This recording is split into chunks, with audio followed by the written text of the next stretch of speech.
अगर जैसे कि बाबा साहब ने 1956 में यहाँ पे धम्म दीक्षा ली है और इसके पहले की हमारी स्थिति इतनी ख़राब थी, अगर यही सोच उस वक्त भी रहती तो आज आप और मैं यहाँ खड़े नहीं रहते थे। आज हम जो भी है सब बाबा साहब के कार्यों की देन है। तो मैं तो यही कहूँगा कि इसमें डरने वाली और छिपने वाली कोई बात ही नहीं है, क्योंकि सच कभी छुपता नहीं है। सच हमेशा, हाँ, उसको थोड़े देर के लिए झुटलाया जा सकता है, बट सच हमेशा सच होता है और सच हमेशा आगे आता है, भले उसके लिए समय लगता है। तो मैं धम्म का पालन करने वाला हूँ, इसमें और ये वैज्ञानिक धर्म है, इसमें मानवता केंद्र बिंदु है। मानव को मानव जैसे स्थान देना, ये बौद्ध धर्म का केंद्र बिंदु है। यहाँ डिस्पैरिटी नहीं है, ये काला है, ये गोरा है, ये ऊंच है, ये नीच है, इस तरह का कोई डिस्पैरिटी नहीं है। मानव मानव है, और यही हमें आदिकाल में तथागत भगवान गौतम बुद्ध ने सिखाया, और 1956 में बाबा साहब ने धम्म परिवर्तन करके वही विचार हम तक दिया है। तो मैं तो मेले में हूँ दीक्षा भूमि में। यहाँ पर आप देखेंगे भारतीय स्टेट बैंक SC/ST VC कर्मचारी की तरफ से यहाँ पर कुछ बुक्स हैं जो बाबा साहब डॉक्टर अम्बेडकर के बारे में वो वितरित की जाती हैं। उन लोगों से बातचीत करेंगे कि वो क्या है। सर, सबसे पहले आप अपना नाम बताएं, आप कहाँ से हैं? मेरा नाम रवि रामटेके है। सभी यहाँ जो बाबा साहब का धम्म चक्र गतिमान करने के लिए लोग इस दीक्षा भूमि पर आते हैं, उन सबको मेरा सप्रेम जय भीम। और मैं स्टेट बैंक से हूँ, और ये हमारी ऑर्गेनाइजेशन है SC/ST BC वेलफेयर एसोसिएशन। ये पिछले 23 साल से निरंतर दीक्षा भूमि पे धम्म चक्र प्रवर्तन दिन पे हम हमारा ये स्टॉल लगाते हैं, जिसमें अधिकतर निःशुल्क चीज़ों का हम लोग वितरण करते हैं। इस साल का जो हमारा लक्ष्य था, ये जो डॉक्टर बाबा साहेब आंबेडकर विद्यार्थ्यांचे प्रेरणास्थान ये किताब है, कि बाबा साहब ने अपने जीवन काल में जो भी विद्यार्थियों के प्रति अपनी भावनाएं, उनसे अपनी अपेक्षा या वो कैसे ग्रोथ होना चाहिए, ये सारी अपेक्षाओं का संकलन इस पुस्तक में है। जो 5000 किताबें हैं हम निःशुल्क इस साल दे रहे हैं सारे विद्यार्थियों के लिए, ताकि उनके जीवन में बाबा साहब ने जो कहा था उस बात को लेकर प्रेरणा लेकर वो अपना जो आगे के भविष्य है, उनका आगे की जो लाइफ के प्रति जो वाटचाल है बोल सकते हैं उसको, वो सही ढंग से करे।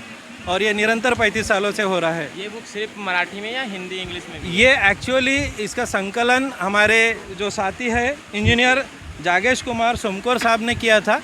और एक्चुअली बाबा साहब का साहित्य तो अधिकतर अंग्रेजी में है, तो इसका मराठी में अनुवाद किया गया है, ताकि जो हमारे यहाँ जो गांव खेड़े से लोग आते हैं, जहाँ अभी भी एजुकेशन के प्रति या बाबा साहब के विचारों के प्रति उतनी जागरूकता नहीं है, तो उन तक ये विशेषता जो स्टूडेंट वर्ग है, विद्यार्थी वर्ग है, जो ग्रोविंग एज है, उन तक बाबा साहब के विचार पहुँचे। ये किताब बांटने के पीछे हमारा यही एकमात्र उद्देश्य है। और हम अगले साल इससे अच्छा और करने की हर निरंतर हमारा प्रयास ये रहता है कि बाबा साहब का जो धम्म प्रवर्तन चक्र का जो कार्य था उसको गतिमान करने के लिए स्टेट बैंक की तरफ से और स्टेट बैंक की जो ऑर्गेनाइजेशन है SC/ST वेलफेयर एसोसिएशन, हमारे सारे साथी हैं, उनके माध्यम से हम उसको गतिमान करने में हमारा एक छोटा सा योगदान करने की ये कोशिश है। सर, जिन लोगों को मराठी नहीं आती है, जो लोग हिंदी समझते हैं, उन लोगों को आप शॉर्ट में थोड़ा बता दीजिए कि इस बुक में क्या क्या है। ज़रूर, हम ये बताना चाहेंगे। इसमें बाबा साहब ने जो विद्यार्थियों के प्रति विद्यार्थी का जीवनचर्या कैसा होना चाहिए। आज देखिए कि सारा देश अंधकार में, मतलब अंधविश्वास में पीड़ित है। तो बाबा साहब ने ये देखिए, जहाँ अंधविश्वास पैदा होता है वहाँ आदमी का सोचना बंद हो जाता है, वो तार्किक विचार ही नहीं कर सकता, क्योंकि अंधविश्वास में क्या है, हमें बताई हुई चीज़ को एज इट इज़ स्वीकार करना है। बाबा साहब बोलते नहीं, आपको तार्किक बनना है, और जिसका सोचना बंद हो गया वो अपनी तरक्की नहीं कर सकता। तो बाबा साहब ने यही अपेक्षित किया है कि विद्यार्थियों ने सोचना है, जो सोचेगा वही प्रेरणा लेगा, और जो प्रेरणा लेगा वही आगे बढ़ेगा। तो यही एकमात्र, इसमें अनेक विचार बाबा साहब के हैं, बट मुख्य रूप से यही विचार है कि हमें ये जो हमारे सामने परोसा जाता है अंधविश्वास के माध्यम से, उस पे न जाते हुए तार्किक क्षमता से अपना तर्क लगाना है।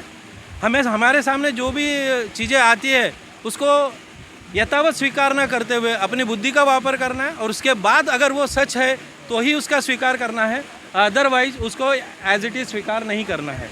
कहने का मतलब है हमें तार्किक बनना है। जी, आपका क्या नाम है? मेरा नाम है कपिल कैलाश सवाईकर। मैं भी इनके साथ स्टेट बैंक ऑफ इंडिया में कार्यरत हूँ। यही महाराष्ट्र से यही महाराष्ट्र नागपुर से ही। आप थोड़ा बताइए बुक्स के बारे में, आप भी मतलब क्यों इसकी आप लोग डिस्ट्रीब्यूट क्यों कर रहे हैं जी, आखिर से? जैसे कि अम्बेडकर ने कहा था कि वाचाल तर वाचाल, मतलब अगर आप पढ़ोगे तो आप बचोगे। तो उसी विचार को हम आगे बढ़ाने के लिए, खासकर पढ़ने के लिए हम लोग काफ़ी इंकरेज करते हैं सोसाइटी में। जो स्टूडेंट्स है, कई बार स्टूडेंट किसी चीज़ों के में फंस कर उसके प्रति बह जाते हैं वो लोग, तो इस किस्म का किसी चीज़ का शिकार ना होते वो पढ़े, चीज़ें कैसी बनती है, कैसी चीज़ें चलती है, सोशलिज्म क्या होता है, पॉलिटिक्स क्या होती है, सोशल इकोनॉमिक्स क्या होता है, इन चीज़ों को गहराई से समझे। तो समझने के लिए हमको पढ़ना बहुत ज़रूरी है। तो अम्बेडकर के समय के जो वो पढ़ाई करते थे, कोलंबिया यूनिवर्सिटी में गए या अलग अलग यूनिवर्सिटी में जब उन्होंने पढ़ाई करी, डिलीट किया, तो पढ़ाई करते उनको पढ़ाई के वक्त में कैसे पढ़ाई शुरू करी, अपने पढ़ाई के उन्होंने आवाज़ कैसे बढ़ाते गए, उसके उनको क्या बेनिफिट्स मिले और उन्होंने बेनिफिट्स को समाज में जागरूकता के लिए उसको कैसे इम्प्लीमेंट किया। तो उसके लिए उनका मेन संकलन उन सब चीज़ों में दिया गया। उन्होंने पढ़ाई कैसे करी, यूनिवर्सिटी में कैसे गए, क्या तकलीफ है उनको पढ़ाई करते वक्त, ऐसी सारी छोटी छोटी चीज़ों का संकलन इसमें किया गया, जो कि किसी भी विद्यार्थी जीवन में विद्यार्थी के लिए बहुत ही हेल्पफुल चीज़ है ये।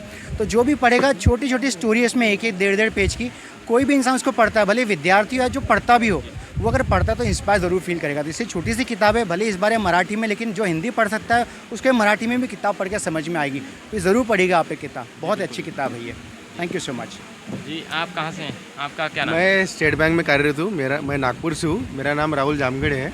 ये मेरे दोनों जो कलीग उन्होंने जो बताया वही सब कुछ इसमें लिखा हुआ है, इसके अलावा कुछ नहीं है। SC/ST का संगठन है। हाँ, ये SC का स्टेट बैंक ऑफ इंडिया के माध्यम वेलफेयर से एसोसिएशन है।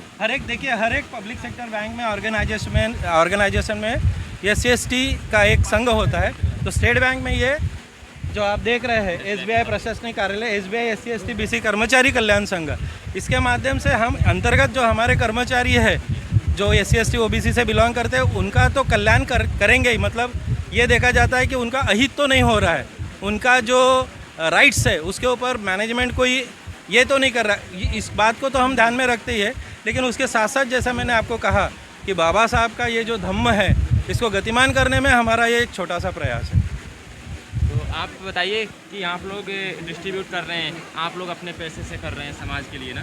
ये हमारा पैसा है और कुछ हमारे जो ऑर्गेनाइजेशन है SBI, इनके तरफ से भी हमें इसकी आर्थिक सहायता मिलती है। हमारा जोनल ऑफिस की तरफ से जो हमें आर्थिक सहायता मिलती है इसके बारे में। इसको आप इतने बड़े लेवल पर पहुंचा रहे हैं किताबें, धीरे धीरे लोग जब पढ़ेंगे तो उनके समझ में आएगा।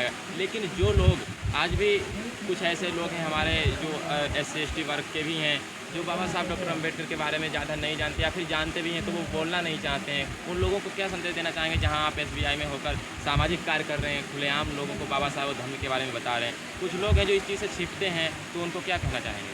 नहीं, ये बात तो गलत है। देखिए, अगर हम हमारा इतिहास देखेंगे तो यही बात, अगर छिपने छिपाने वाली बात, अगर जैसे कि बाबा साहब ने 1956 में यहाँ पे धम्म दीक्षा ली है और इसके पहले की हमारी स्थिति इतनी ख़राब थी, अगर यही सोच उस वक्त भी रहती तो आज आप और मैं यहाँ खड़े नहीं रहते थे। आज हम जो भी है सब बाबा साहब के कार्यों की देन है।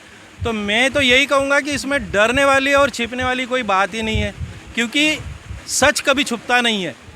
सच हमेशा, हाँ, उसको थोड़े देर के लिए झुटलाया जा सकता है, बट सच हमेशा सच होता है और सच हमेशा आगे आता है, भले उसके लिए समय लगता है।